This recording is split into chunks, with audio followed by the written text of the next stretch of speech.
Buenos días con todos. Mi nombre es Vanessa Verano. Soy abogada asociada del estudio y el día de hoy seré la moderadora del segundo webinar del área laboral denominado COVID-19 y nuevas medidas laborales, para lo cual analizaremos los temas más relevantes en dicha materia. La dinámica será la siguiente. Los tres expositores realizarán su presentación por el lapso de aproximadamente 10 minutos. Durante el transcurso de las exposiciones, cualquiera de nuestros oyentes puede formular las preguntas que estimen pertinentes en el icono de preguntas y respuestas ubicado en la parte inferior central de su pantalla. Durante el transcurso de las exposiciones, se responderán algunas preguntas vía chat y las que faltasen responder se resolverán finalizando la presentación. A continuación, iniciaremos con la primera presentación a cargo del doctor Wilman Meléndez Trigoso. Wilman es abogado asociado por el estudio jurídico, ha formado parte de la Dirección General de Trabajo del Ministerio de Trabajo y Promoción del Empleo, ha sido jefe de asesoría jurídica de la misma entidad, actualmente es candidato a doctor en Derecho por la Pontificia Universidad Católica del Perú y se desempeña como profesor de pregrado y maestría por la misma casa. El tema que abordará Wilman se denomina la medida de suspensión perfecta de labores en el marco del decreto de urgencia 038-2020. Adelante, por favor. Gracias, Vanesita. Buenos días con todos. Primero, quisiera agradecer la participación que están realizando para nuestra exposición y la confianza que depositan en los contenidos de la misma referidos por nosotros, ¿no? Como ya anunció Vanessa, el tema que me convoca es la suspensión perfecta de labores, la cual básicamente diferenciaré en cuanto al escenario general y a un escenario de crisis. Y voy a ir explicando cuál es la ruta que los empleadores deberán seguir para que este mecanismo sea aplicable sin mayor contingencia. Entonces, ¿cómo es que se encuentra regulada la suspensión perfecta de labores en nuestro ordenamiento jurídico? Como les decía, hay que diferenciar dos escenarios. Un primer escenario, que es al que yo denomino escenario común, y uno segundo, que es al que denomino escenario de emergencia, ¿no? Perdón, me dicen que no están viendo la pantalla.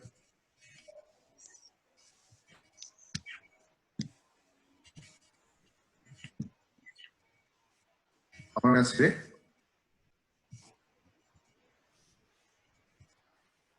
¿Se ve la pantalla ahora?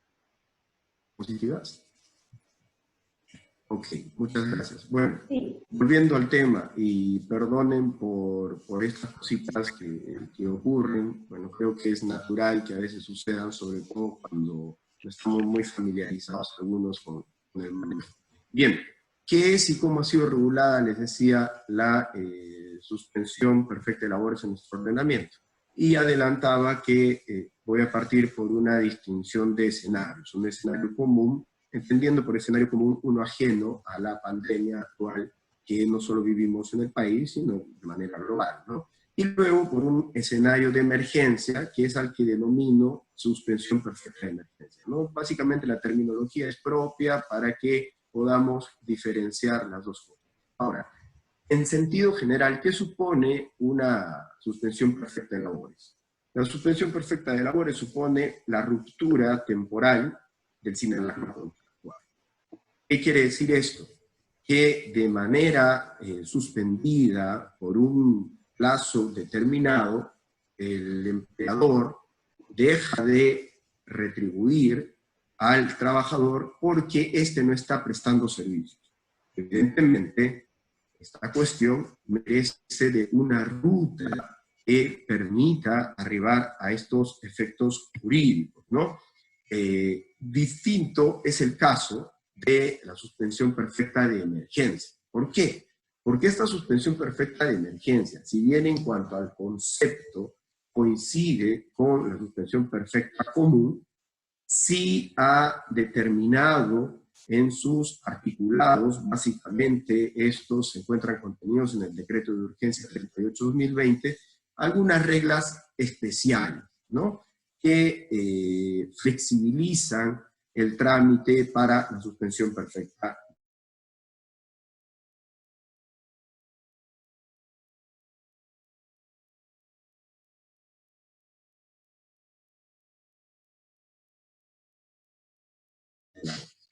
La diferencia que considero más relevante se requiere de una implementación en cuanto a una serie de mecanismos paliativos que se encuentran expresamente detallados en el Decreto de Urgencia 038, ¿no?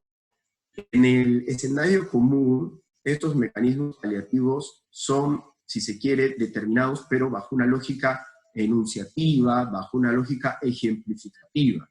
En el decreto de urgencia, más bien, estos mecanismos paliativos, y además entendiendo o intentando entender las declaraciones del sector, estos detentarían pues una prelación, ¿no? Entonces hay que diferenciar ello. Entendemos en los dos escenarios que impartir mecanismos paliativos, sí, pero en un escenario, el común, estos no detentan un orden de manera vinculante. En cambio, en el escenario de emergencia, sí existe una prelación. Ahora, si es que estamos mencionando que para llegar a la suspensión perfecta de labores tenemos que previamente intentar hacer todos los esfuerzos a través de los mecanismos paliativos que sean correspondientes, y en esto digo que sean correspondientes porque, como ya indiqué, una cuestión es en el escenario común y otra en el escenario de emergencia, podríamos concluir que la suspensión perfecta de labores no es pues una posibilidad discrecional y de directa recurrencia, ¿no? Tiene necesariamente que transcurrirse la ruta previa que implica los mecanismos paliativos. ¿Cuáles son los supuestos de suspensión perfecta laborales regulados en el decreto de urgencia 038? Es decir, en este momento ya estoy hablando, en función de la terminología con la que hice la introducción, de la suspensión perfecta de labores de emergencia, ¿no? Los supuestos, pues, son están determinados de manera literal, si se quiere, en el numeral 3.1 del referido decreto de urgencia, ¿no? Y este indicaba, nos hace ver una prelación, ¿no? En primer orden ya es algo conocido porque ya se había adelantado en las primeras normas de emergencia, ¿no?, que es la implementación de trabajo remoto y la licencia con goce, ¿no?, sujetas ahora, esto sí lo dice como una novedad del 38, sujetas a la naturaleza de la actividad empresarial o a la afectación económica. ¿Qué es lo importante en este asunto? Que yo entiendo que cuando se refiere el decreto de urgencia 038 a la afectación económica y a la actividad empresarial, básicamente en cuanto a lo segundo, está tratando de diferenciar la actividad considerada proveedora de bienes y servicios esenciales de aquellas que no lo son, porque evidentemente aquellas que no proveen bienes o servicios esenciales no deberían estar generando producción, ¿no? Sin embargo, es reiterativo, si se quiere, recalca este asunto, el decreto de urgencia, para que en buena cuenta se asegure de que el asunto se ha entendido así. Entonces les decía, hay mecanismos paliativos, se ha establecido una prelación para la suspensión perfecta de emergencia. En primer orden va la implementación de trabajo remoto, la licencia con goce, pero estas cuestiones se sujetan a la naturaleza de la actividad y a la afectación económica que pueda ya sufrir la empresa considerada individualmente, porque este va a ser un tema casuístico, ¿ok? La actividad empresarial, insisto, está referida en una clave de interpretación, esto no lo dice literalmente el decreto de urgencia, a las esenciales para discernir de las no esenciales. No haría sentido incluir a las no esenciales porque estas no deberían estar produciendo. Ahora, ¿cuáles son los mecanismos paliativos adicionales a la implementación de trabajo remoto, a la licencia con goce. Los estamos viendo en el lado derecho del slide. Podemos entender como mecanismos paliativos vacaciones vencidas, acuerdo de vacaciones adelantadas, se puede acordar la reducción de jornada y la consecuente reducción de remuneración, se puede acordar la reducción de remuneración sin reducción de jornada, si es que deseamos mantener la jornada, y se puede acordar la licencia sin goce, pero con adelanto de gratificación. Ahora, estos asuntos que estamos acá mencionando, evidentemente, van en una lógica enumerativa. Por ejemplo, si es que la empresa detenta la posibilidad de hacer préstamos o adelantar utilidades, qué sé yo, también se entendería como mecanismos paliativos.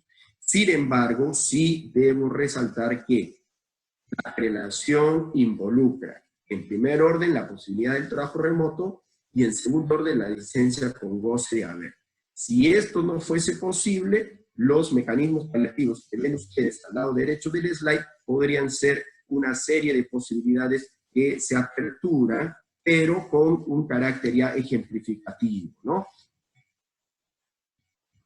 Entonces, cuando hemos agotado estos mecanismos paliativos, es que recién el empleador está en posibilidades de recurrir a la suspensión perfecta de labores, insisto, que por estos efectos hemos llamado de emergencia.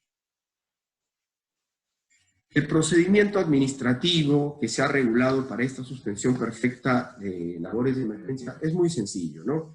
El empleador debe presentar una solicitud por vía remota. El Ministerio de Trabajo ha implementado un aplicativo, es bastante sencillo. Este aplicativo incluso incluye dos documentos adicionales. Una declaración jurada que es de muy fácil muy fácil respuesta. Si queréis llenar los puntos que en ella se mencionan, son muy sencillos, e incluso de manera facultativa establece la posibilidad de adjuntar anexos, ¿eh? Pero nosotros como estudio hemos recomendado hacerlo para que eventualmente se tenga mayor certeza de parte de la autoridad inspectiva, que en opinión personal no creo que sería abasto para que en el plazo de 30 días pueda supervisar todas las suspensiones perfectas que se planteen. Por lo tanto, internamente lo que van a hacer es escoger entre las empresas que han optado por esta vía, y aquellas que les sugieran, a su humilde parecer, cuáles son más o menos coherentes con la lógica de última ratio o la lógica de última medida, ¿no? Entonces, a eso suma mucho el anexar algunos medios de prueba que permitan apreciar que hemos intentado mecanismos paliativos de manera breve, ¿okay? Entonces, volviendo, ¿cuál es el procedimiento? Se envía de manera remota una solicitud. Cuando hablamos de manera remota me refiero a un correo electrónico, ¿okay? Esta está dispuesta en el aplicativo que está al alcance de todos, lo encontramos en la web, y si a alguien se le complica, nosotros lo tenemos a la mano y se lo compartimos. Como les decía, ese aplicativo además tiene el formato de declaración jurada que deben presentar y el manual para proseguir con el procedimiento virtual, ¿no? Ahora, una vez que hemos presentado la solicitud, ¿no? Una vez que se ha presentado la solicitud, tal como sucede en el escenario común, posteriormente se habilita la facultad de la inspección del trabajo para determinar que lo alegado, que lo establecido como un caso fortuito de fuerza mayor realmente existe, ¿no? Y acá hay una diferencia importante entre los plazos, ¿no? En el escenario común, esa verificación se hace dentro de los próximos 6 días hábiles de presentada la solicitud. En el escenario de emergencia se ha ampliado esta posibilidad. Y esto también hace lógica. Se amplía el plazo porque en el escenario de emergencia evidentemente van a existir más presentaciones o más solicitudes que en un escenario común, ¿correcto?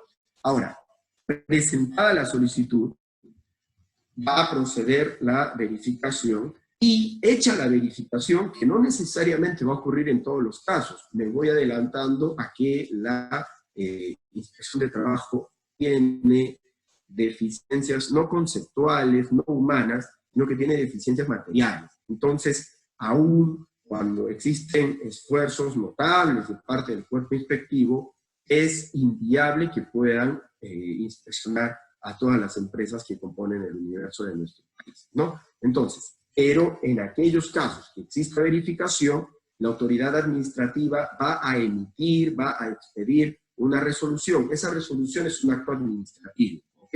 Es decir, genera efectos jurídicos, es vinculante.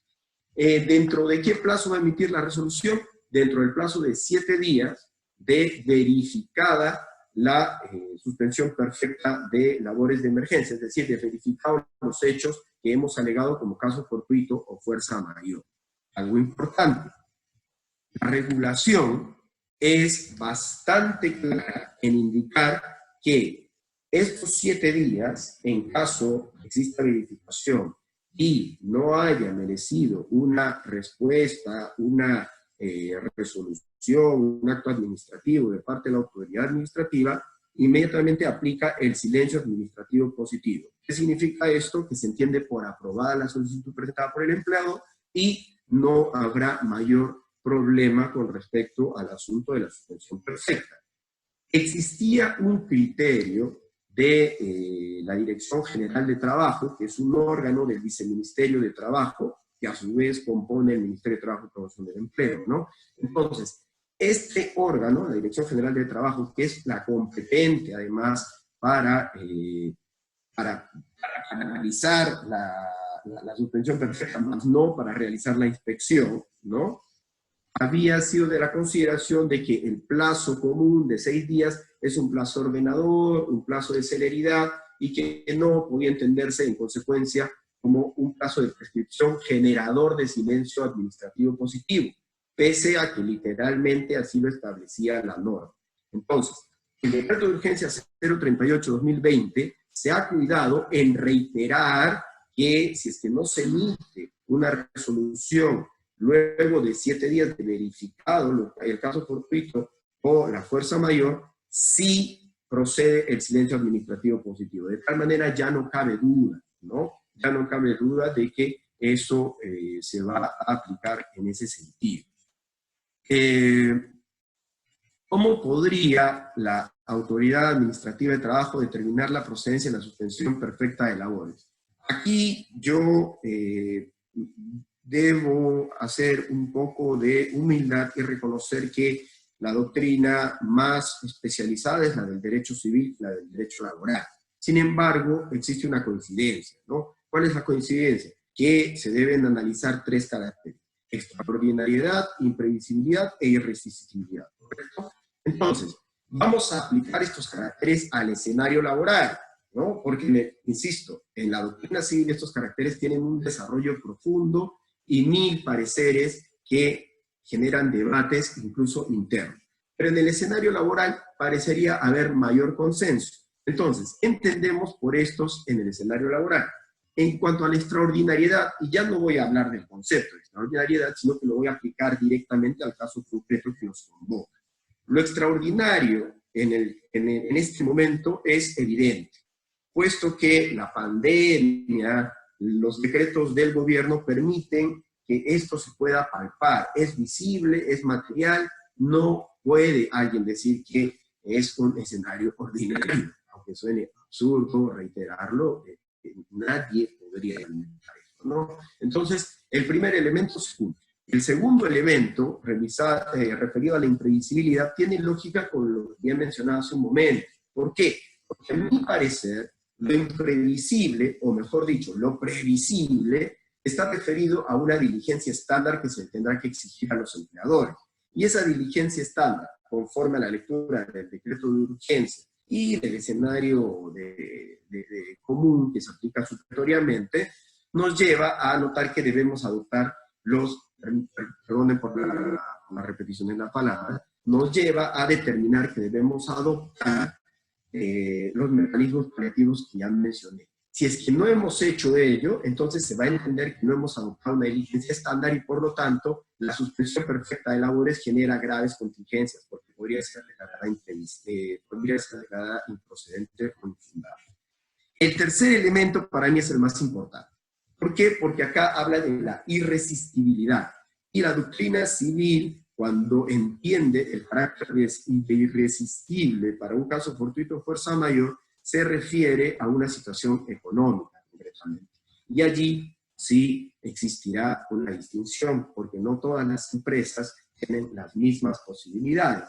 Entonces, va de la mano con lo imprevisible, ¿no? Vamos viendo hasta dónde los mecanismos paliativos aplicados van de la mano con la caja o no que cuente la empresa. Es decir, vamos a ver que todos estos elementos conjugados deberían conducirnos a una imposibilidad de seguir produciendo y eventualmente de garantizar la remuneración de nuestros trabajadores. ¿Qué tan factible es que la autoridad administrativa de trabajo realmente fiscalice la veracidad de todas las declaraciones juradas que vayan a presentarse? Ya había adelantado opinión. Me parece que es un escenario muy complicado, porque ya incluso antes de la crisis, la SUNAFIL contaba a la fecha, con un presupuesto nimio. Entonces eso le impide, por un lado, sumar más inspectores y por otro lado, tener herramientas materiales que les permitan, pues, desarrollar la labor de manera debida, ¿no? Por herramientas materiales, entiendan desde un automóvil o camioneta para trasladarse, hasta los equipos de protección personal, que en este caso deberían ser obligatorios y el gobierno debería garantizarlos. ¿Por qué? Por lo que viene en el siguiente slide. Porque se ha regulado en el decreto de urgencia, concretamente en la tercera disposición complementaria y final, que las inspecciones pueden realizarse a través del uso de tecnologías de la información o a través de la visita presencial del inspector de trabajo. Entonces, si el inspector de trabajo va a acudir a realizar una verificación, recuerden que los empleadores son responsables de prevenir cualquier cuestión, y esto lo digo por la Ley de Seguridad y Salud del Trabajo, de cualquier cuestión referida a enfermedades, sean ocupacionales, etcétera, contingencias de ese tipo, no solamente con relación a sus trabajadores, sino también con relación a los que destaquen las contratistas o las empresas de intermediación, pero incluso de cualquier persona que ingrese al campo de acción que ellos dirigen, ¿no? Entonces, evidentemente, el inspector debería, si es que se realiza una inspección material, contar con los debidos equipamientos de protección personal. Es un sinsentido, pero esto tendría que ser así. Ahora, no considero una buena medida adoptada por el gobierno el mencionar que la fiscalización se hará a través de el uso de la tecnología de la información. ¿Por qué? Porque primero, nunca antes se ha hecho, es decir, en el peor momento vamos a intentar hacerlo, y segundo, me parece insuficiente para poder hacer un análisis adecuado de los tres elementos que he mencionado con anterioridad. ¿Cuáles podrían ser los efectos de esta medida, es decir, de la suspensión perfecta, cuando culmine el estado de emergencia? Yo considero que la reanudación de las labores va a ser paulatina. ¿Paulatina por qué? Porque evidentemente no todas las empresas se encuentran en la misma situación.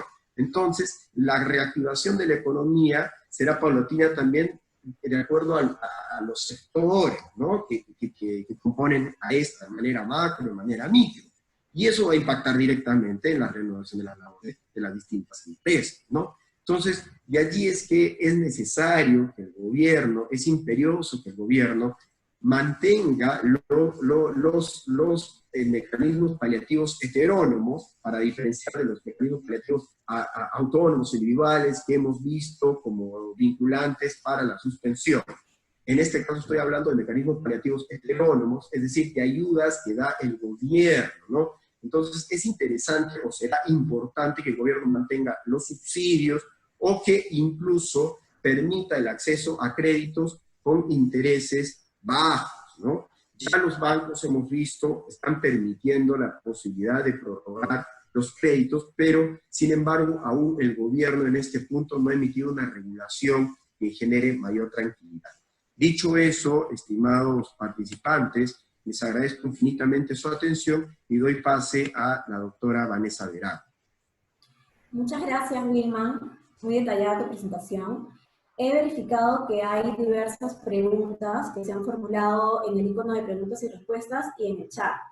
Por favor, agradeceré mucho que puedan incorporar las preguntas que ustedes estimen pertinentes en el icono de preguntas y respuestas que se encuentra ubicado en la parte inferior central de sus pantallas.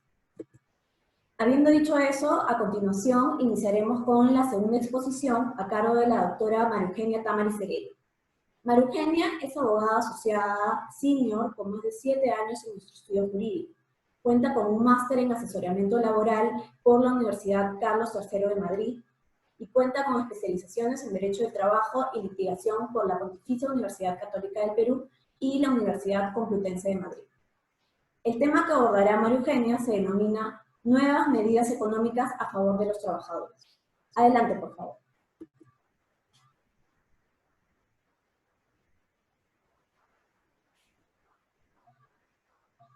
María Eugenia, no se escucha porque falta el audio. Ponle el audio, por favor. ¿Ahora sí? Sí, ahora sí. Ok, muchísimas gracias, Vanessa. Como les decía, Wilman inició justamente la exposición previa comentando de que el gobierno había dictado una serie de medidas paliativas a consecuencia de este decreto de urgencia 38-2020 que está vigente desde el día miércoles. Justamente el tema que voy a tocar hoy en estos minutos que tenemos son las medidas económicas que se han dictado a través de este decreto y que son, que están ya vigentes y bueno, que nosotros hemos diferenciado en 3 grupos. Son dos grupos en realidad. Unas medidas de protección social relacionadas con prestaciones de salud, aportes a ONP y en este caso especial una subvención especial a trabajadores de la microempresa, y medidas que están destinadas a buscar la disponibilidad de ingresos por parte de los trabajadores que están afectados con estas medidas o los trabajadores a quienes viene afectando la emergencia nacional que estamos viviendo. Y finalmente hay un punto adicional de una facilidad especial para los empleadores que veremos más adelante está relacionada con el aplazamiento del depósito de la CTS. Dentro de las medidas de protección social, que es el primer grupo que veíamos en este PPT de entrada, tenemos la continuidad de las prestaciones de salud. Como saben, las prestaciones, en el caso de los trabajadores que se encuentran comprendidos en una medida de suspensión perfecta, salud va a continuar brindando las prestaciones de prevención, promoción y atención de salud por el periodo en el que dure la suspensión. Y en este caso, el gobierno ha determinado que no va a ser necesario acreditar los aportes mínimos que establece la Ley de Modernización de la Seguridad Social. Esto quiere decir que, por ejemplo, dado que nos encontramos en un periodo en el que no hay prestación efectiva de servicios y por ende no hay aporte, empezaría a regir un periodo de latencia, y para el periodo de latencia se requieren una serie de aportes, en realidad se requieren 36 meses de aportes. Esos no serán necesarios para que el trabajador pueda continuar sus prestaciones de salud, y esto abarca también a sus derechohabientes, es decir, a los familiares directos que él haya declarado. Una segunda medida de protección social es la contabilización del periodo para jubilación. ¿Qué significa esto? Que en el caso de los trabajadores que estén adscritos al Sistema Nacional de Pensiones, aquellos trabajadores que estuvieran próximos a adquirir el derecho a la jubilación, a la pensión, y cuyo periodo se computara dentro del periodo de la suspensión perfecta de labores, ese periodo de la suspensión perfecta se va a tomar en cuenta para efectos del reconocimiento como un periodo laborado, es decir, como si fuera un periodo de aportes, pero solamente en lo que respecta al tiempo de aportación, no al monto de aportación. Para efectos del monto de aportación, como pueden ver en el slide en la parte final, se tomarán en cuenta las aportaciones que se hayan hecho hasta antes de iniciar el periodo de suspensión perfecta de labores.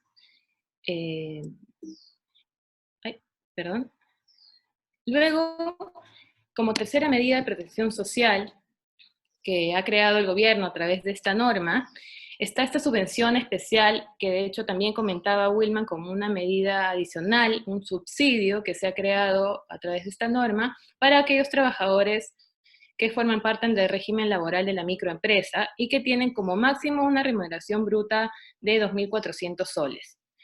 Como estos trabajadores no tienen derecho a la CTS ni tienen posibilidad de retiro alguno, el gobierno ha creado una subvención específica para estos casos que es de 760 nuevos soles por cada mes calendario vencido durante el periodo de la suspensión perfecta.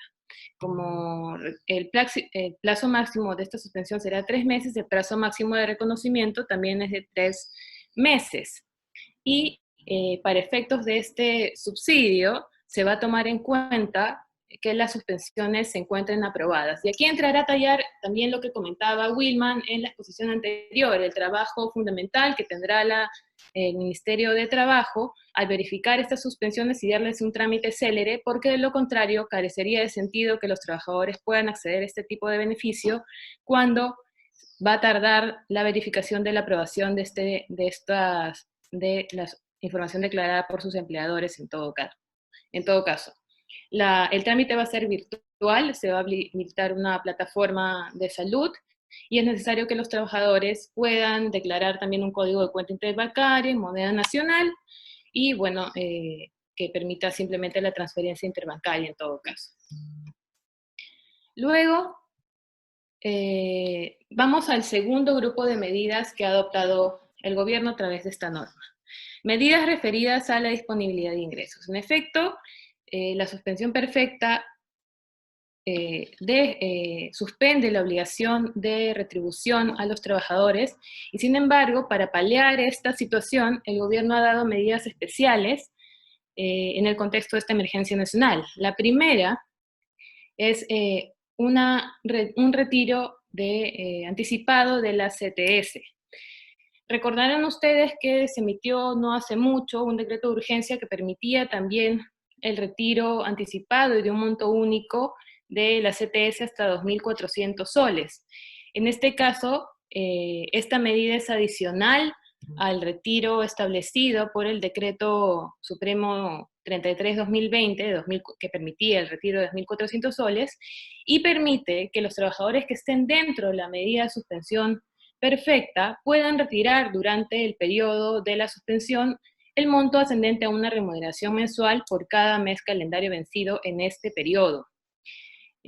Para estos efectos, la norma ha establecido que deben tenerse en cuenta las solicitudes de suspensión perfecta presentadas. Y hago esta acotación que hemos de hecho resaltado aquí en el slide, porque verán ustedes que luego, más adelante, para efectos de otro tipo de beneficios, lo que se necesita no es la solicitud presentada, sino la solicitud ya avalada por el Ministerio de Trabajo, ¿no? En este caso, la disposición de la CTS es simplemente con la solicitud de suspensión perfecta presentada por parte del empleador.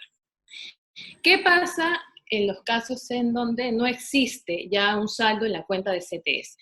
Pues en estos casos, en donde no existe ya un saldo de parte del trabajador, el trabajador puede solicitar a su empleador un adelanto de la CTS acumulada el mes de mayo del 2020 y de la gratificación del mes de julio de este mismo año.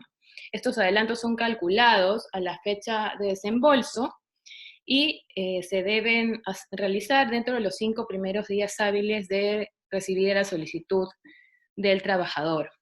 Ahora, es importante que tengan en cuenta que estas medidas están dentro del marco del procedimiento de suspensión perfecta de labores. Es decir, si yo como empleador realizo un acuerdo distinto, un acuerdo individual o colectivo, pero que no se enmarque dentro del procedimiento de suspensión perfecta regulado en función a esta norma, el trabajador no tendrá derecho a estos 2 beneficios antes comentados.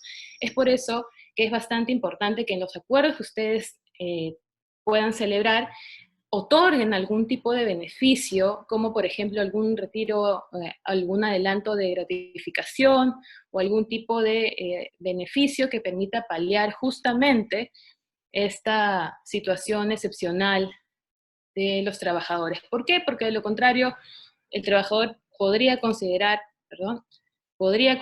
por ejemplo, que no es beneficiosa y no acoger este tipo de acuerdos, y entonces eso llevaría al empleador forzosamente a tener que iniciar el procedimiento de suspensión perfecta de labores. Entonces hay que tener en cuenta que solamente estos beneficios van a aplicar dentro del procedimiento regulado en esta norma. A ver, y luego el beneficio adicional que se ha creado a través de este decreto de urgencia es un retiro extraordinario de los fondos de la cuenta de capitalización que un trabajador pueda tener en el sistema privado de pensiones. Se han creado 3 supuestos para este tipo de retiros, pero existen reglas comunes. La primera que hay que tener en cuenta para efectos de la aplicación de esta norma es que este retiro que se ha creado y que es aplicable en función de este decreto de urgencia excluye a los trabajadores que hayan ya realizado, que se hayan comprendido dentro del retiro que se aprobó mediante el decreto de urgencia 34/2020. Este decreto de urgencia previo permitía que los trabajadores que al 31 de marzo de este año no hubieran tenido 6 meses de aportes consecutivos en la cuenta de capitalización pudieran retirar un monto extraordinario de 2.000 soles de estas cuentas. En este caso, aquellos trabajadores que se hayan acogido a este beneficio no podrán acceder al retiro extraordinario que está regulado en esta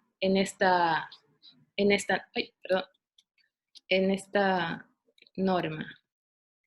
Ahora sí. Hay que tener en cuenta que también que el monto de estos retiros es intangible, es decir, que no puede ser susceptible de ningún tipo de compensación o de medida cautelar, algún tipo de afectación de garantía, debe mantener la libre disponibilidad que tiene el fondo de AFP. Todos los retiros se van a tramitar de forma remota por los canales que establezca la AFP y todos tienen un monto máximo de hasta 2.000 soles. ¿Cuál es el primer supuesto que se establece en esta norma? Bueno, evidentemente, como la medida más importante que recoge el decreto de urgencia es la suspensión perfecta de labores, el primer supuesto que ha creado es el supuesto aplicable a aquellos trabajadores que se encuentran en suspensión perfecta de labores, y en estos casos ellos podrán acceder a este retiro extraordinario presentando sus solicitudes hasta el 30 de abril. Es muy importante que tengan en cuenta que el Ministerio de Trabajo habilitará una plataforma para que la AFP pueda revisar la información y pueda verificar que a la fecha de la evaluación de la solicitud del trabajador, la suspensión perfecta tendrá que estar aprobada por el Ministerio. Y esto se diferencia, por ejemplo, como el retiro de la CTS en donde sí se necesitaba, en donde no se necesitaba más bien que la solicitud esté aprobada, sino que era simplemente con la solicitud presentada. En este caso se requiere aprobación porque estamos hablando de fondos de carácter previsional y además intangibles. El segundo grupo de trabajadores está comprendido por aquellos trabajadores que no cuenten con acreditación de aportes devengados durante el mes de febrero del 2020 y durante el mes de marzo del 2020. ¿Qué quiere decir esto? Si el trabajador no ha devengado aportes, es evidente que no ha tenido vínculo laboral. Por ende, estos trabajadores se encuentran en una situación de especial necesidad y requieren de la liberación o de la disposición de este fondo. Si lo requieren así, el trabajador que no haya devengado aportes hasta febrero del 2020 puede realizar su solicitud a partir del 20 de abril, y aquellos trabajadores que no acrediten aportes en el mes de marzo de este año, es decir, que no hayan laborado, por ejemplo, en el mes de marzo de este año, pueden presentar su solicitud una vez culminado el procedimiento de retiro de los aportes del primer grupo. Los pagos en este caso van a ser en una oportunidad única y en una sola armada, es decir, el monto que soliciten se entregará en una sola ocasión. Y luego tenemos un último supuesto, el supuesto de los trabajadores cuya última remuneración haya sido de hasta 2.400 soles o cuyas sumas de remuneraciones hayan sido de hasta mensuales hayan sido de hasta 2.400 soles, y que sí han acreditado aportes durante el mes de febrero y durante el mes de marzo de estos años. En la medida que esos trabajadores sí generaron aportes durante estos periodos, es evidente que su estado de necesidad es distinto y es menos urgente que de los del segundo supuesto. Es por eso que la solicitud de ellos se tramitará en el caso de los trabajadores que sí acrediten aportes. Podrán ellos realizar la solicitud una vez culminado el periodo de retiro de los trabajadores que se encuentren en el supuesto B de esta diapositiva, es decir, estamos dentro de un orden de prelación, y los trabajadores que sí hayan devengado aportes en marzo del 2020 y que tengan esta remuneración menor o igual a 2.400 soles, serán los últimos en poder realizar este tipo de retiro.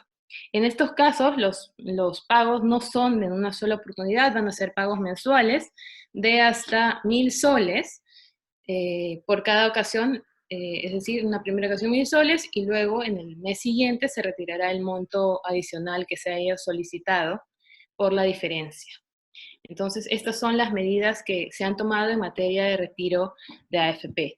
Deben tener en cuenta que tanto el segundo supuesto como el tercer supuesto no están relacionados con los trabajadores que están comprendidos en medidas de suspensión perfecta. Son independientes de los trabajadores, como pueden ver, de los trabajadores comprendidos en las medidas de suspensión perfecta. Tanto el segundo supuesto como el tercero abarca para trabajadores que pueden no estar comprendidos en esta medida. Y finalmente, el último punto que en medidas económicas ha tocado esta norma es el aplazamiento de los depósitos de la CTS del mes de mayo del 2020. No es obligatoria, es una posibilidad que tienen los empleadores, siempre y cuando los trabajadores no se encuentren en suspensión perfecta de labores, y tampoco aplica para los trabajadores que tengan remuneraciones de hasta 2.400 soles. En los casos distintos a estas situaciones, el empleador puede prorrogar el depósito de la CTS hasta noviembre del 2020, con el correspondiente pago de los intereses financieros que genera la CTS regularmente por el depósito a destiempo. En los demás casos, en los casos en donde no aplica este beneficio, los depósitos deben hacerse de forma regular.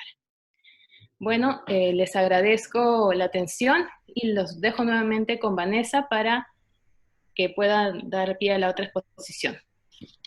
Muchas gracias, María Eugenia, muy didáctica tu presentación. Y a continuación iniciaremos con la tercera y última exposición a cargo de la doctora Carla Benedetti Ortega. Carla es abogada asociada senior de nuestro estudio jurídico desde hace más de 9 años. Cuenta con amplia experiencia en defensa y elaboración de estrategias en procedimientos administrativos y litigios judiciales vinculados a la especialidad de Derecho Laboral, así como en asesoría integral preventiva para lograr el cumplimiento de obligaciones laborales. Es especialista en relaciones laborales por la Universidad Castilla-La Mancha en España y tiene una maestría en Derecho de Trabajo y Seguridad Social por la Pontificia Universidad Católica del Perú. El tema que abordará Carla se denomina Medidas adoptadas en materia de seguridad y salud en el trabajo en el marco de la emergencia nacional. Adelante, por favor. Gracias, Vanesita. Bien, buenos días con todos los conectados a nuestro segundo webinar laboral. Efectivamente voy a desarrollar los principales aspectos en materia de seguridad y salud en el trabajo en el marco de esta emergencia sanitaria que nos está tocando vivir. Estas medidas han sido adoptadas a través de varios instrumentos normativos, ¿no? como decretos de urgencia, decretos supremos, todos estos que han venido emitiéndose a partir en estos 2 últimos meses. Hemos visto por conveniente identificar 2 tipos de trabajadores. ¿Me ayudas con 2 tipos de trabajadores para que en función a esta identificación o clasificación pueda identificarse cuáles son las obligaciones de los empleadores según el tipo de trabajador que hemos identificado acá, ¿no?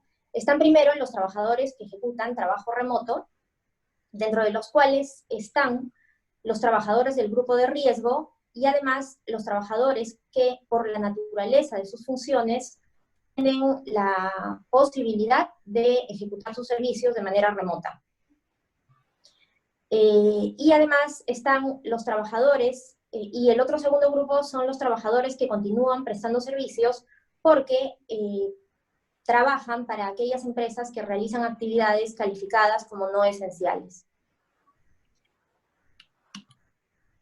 ¿Me ayudas con el PPT? Bien, los trabajadores que realizan trabajo remoto serán aquellos a los que podrán ejecutar sus servicios de acuerdo a la definición que se ha realizado como trabajo remoto en la normativa que se ha emitido.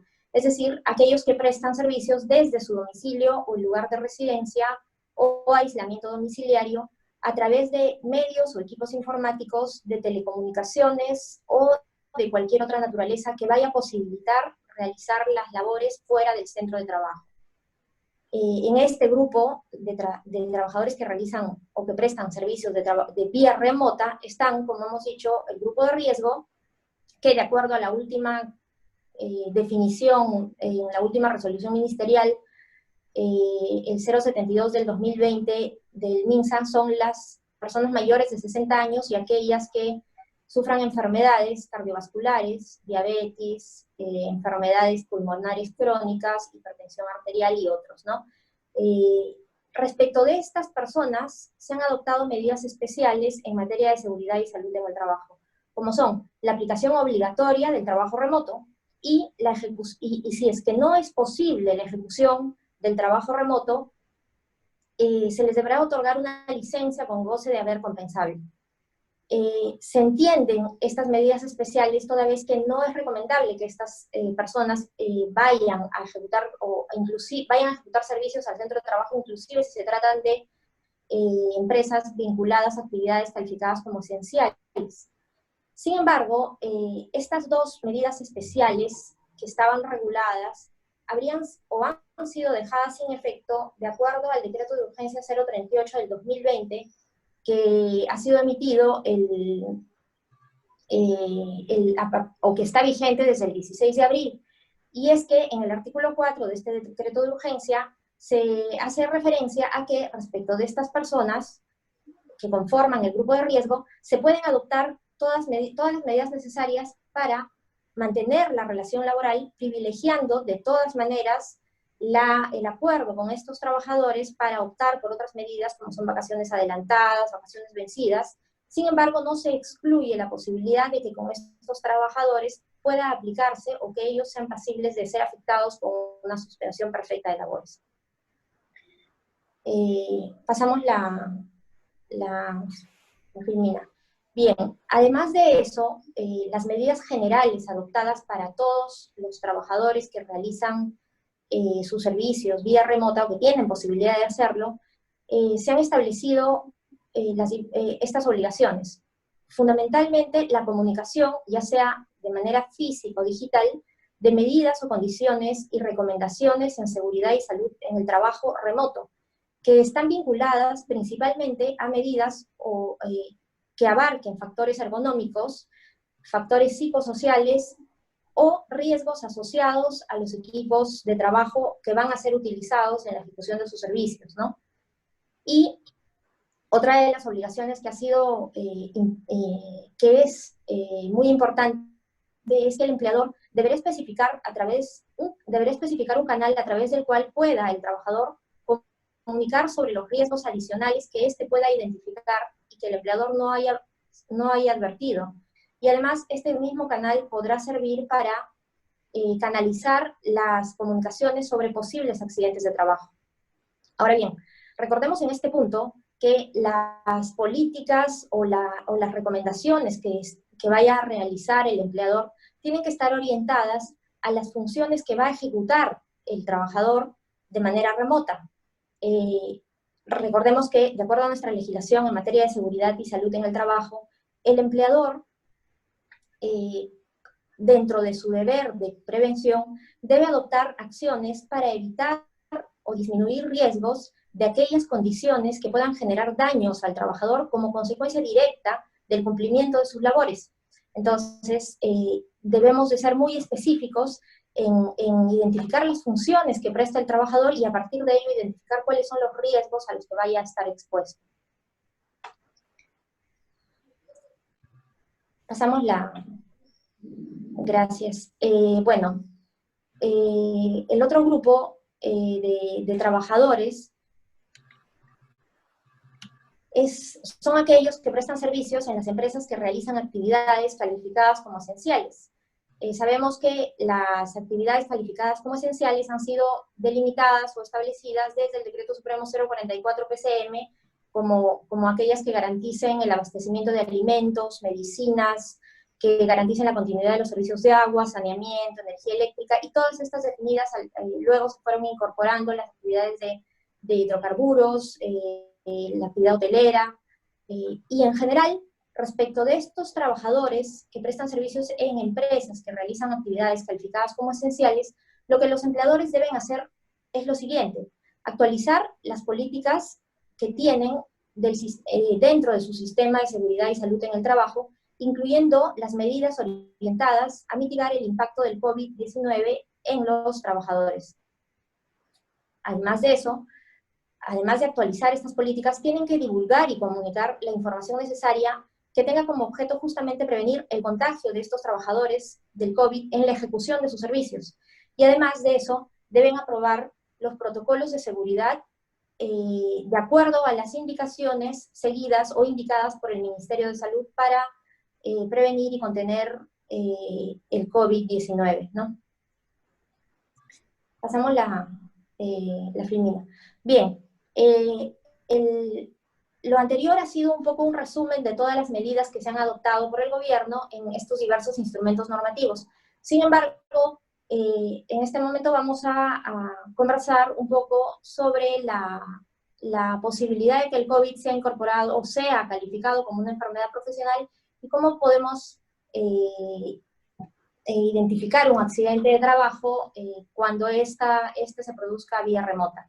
Bien, si es que el COVID-19 puede calificar como una enfermedad profesional, debemos tener en cuenta que la Organización Internacional de Trabajo recientemente ha emitido un pronunciamiento en el que indica que efectivamente el COVID-19 podría ser considerado como una enfermedad profesional siempre y cuando se haya establecido de manera científica o por métodos adecuados el vínculo directo entre la exposición al agente biológico y a las actividades del trabajador. Creemos que esta respuesta o esta orientación que ha dado la Organización Internacional de Trabajo guarda perfecta relación con lo que la definición que tenemos como enfermedad profesional en nuestra legislación en materia de seguridad y salud en el trabajo. Y es que una enfermedad profesional será aquella la que es contraída como resultado de la exposición a factores de riesgo relacionados directamente al trabajo. Entonces, ¿cuál es la posibilidad de que sea incorporada como enfermedad de trabajo? Sí, de repente, siempre y cuando exista ese nexo de causalidad a que hace referencia la propia Organización Internacional de Trabajo. Por ejemplo, en Argentina, a través de un decreto de urgencia y necesidad, ya se incorporó al COVID-19 como una enfermedad, una enfermedad profesional presuntamente, siempre y cuando se acredite que efectivamente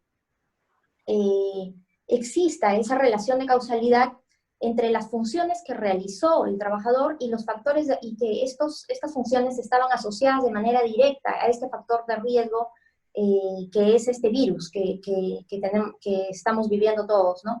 Entonces, el nexo de causalidad es determinante y por ejemplo, en Argentina, la posibilidad de que sea calificado como profesional ha sido condicionada a que la Comisión Médica Central sea quien a través de métodos científicos pueda confirmar si esa enfermedad debe ser o no incluida como profesional, considerando la relación de causalidad.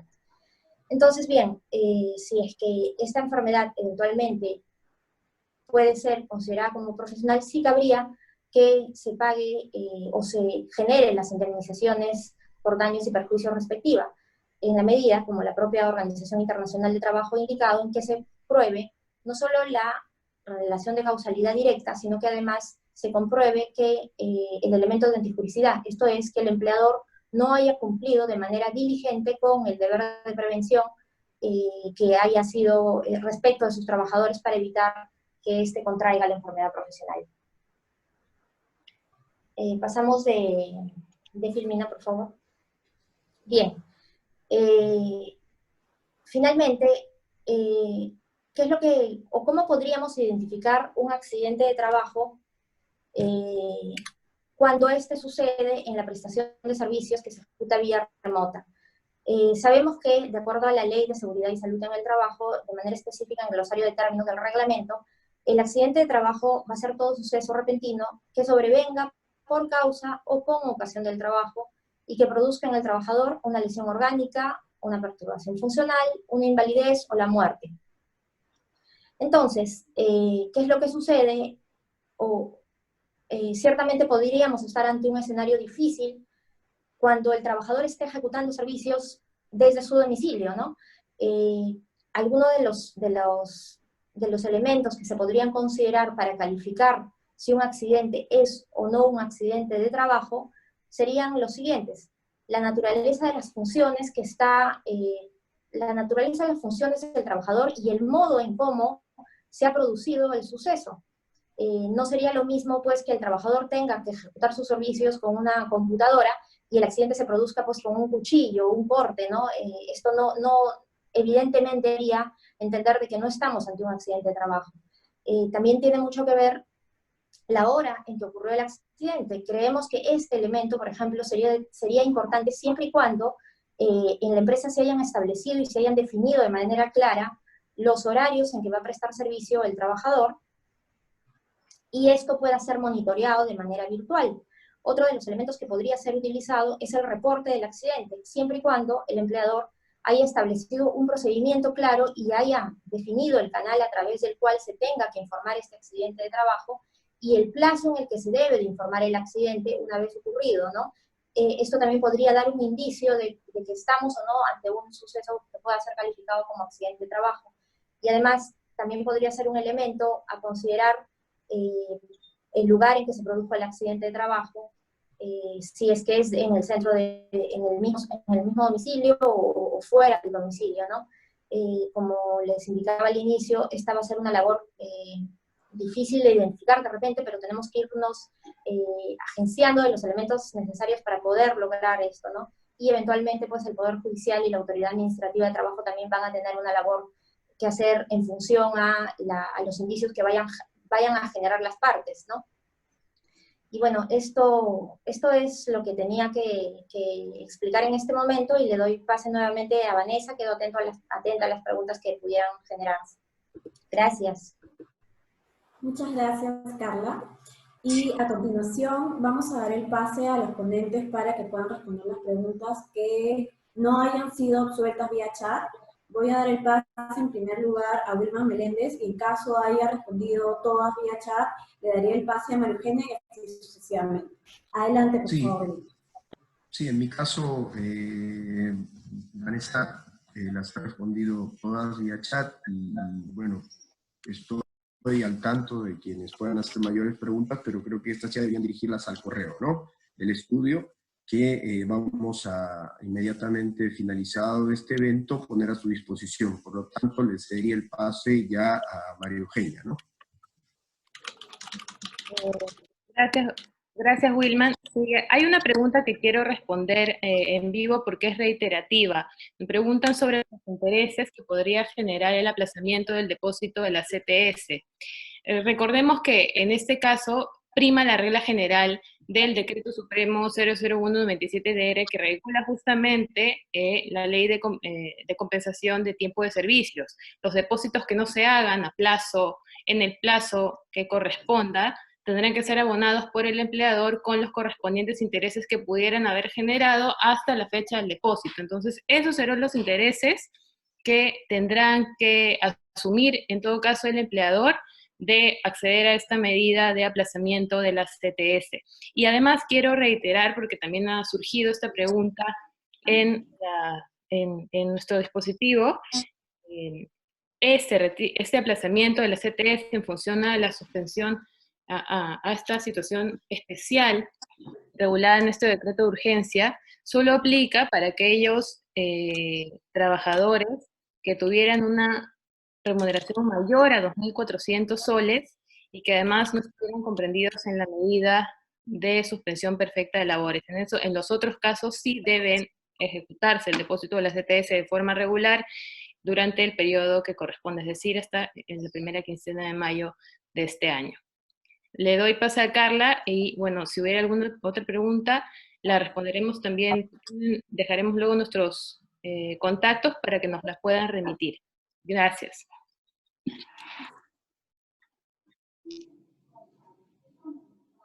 Hola.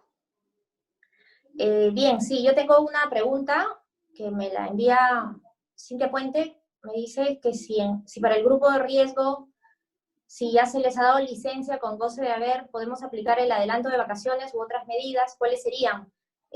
Bien, aquí el decreto de urgencia 038 ha sido expreso en indicar que se tienen que adoptar todas las medidas necesarias, primero que garanticen la continuidad de la relación laboral y que se va a privilegiar el acuerdo con el trabajador antes de optar por la suspensión, que no lo dice de manera expresa, pero que tampoco lo excluye. Entonces,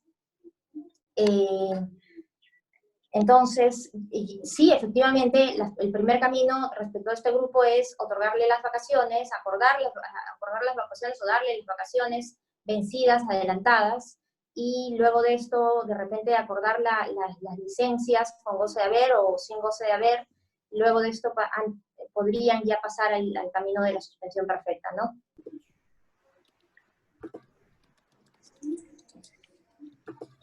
Bueno. Vanesita, perdóname, solamente 10 segundos. Hay una pregunta que recientemente se ha hecho y que sí me parece de interesante respuesta, ¿no? O de importante respuesta en todo caso. ¿Qué sucede si la suspensión perfecta es declarada improcedente finalmente, ¿no? O infundada. En este caso, inmediatamente se reintegran los trabajadores a las labores y, claro, aplicaría como un supuesto de nulidad, es decir, tendría el empleador que reintegrar la remuneración y los consecuentes impactos de la remuneración que son en cuanto a los beneficios sociales, ¿no? Esa sería la consecuencia. Gracias.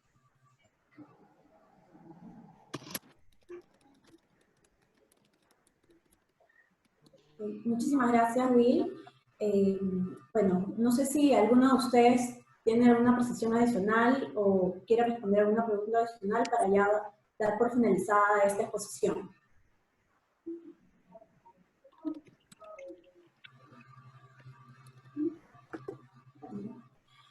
Bueno, gracias expositores, muchas gracias oyentes. Con todo lo expuesto hemos dado por culminado el segundo webinar laboral.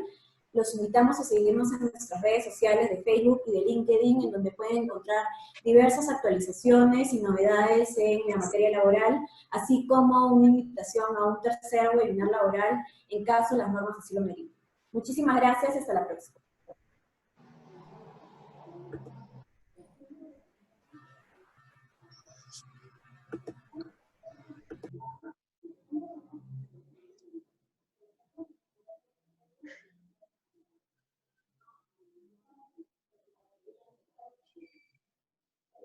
¿Nos salimos?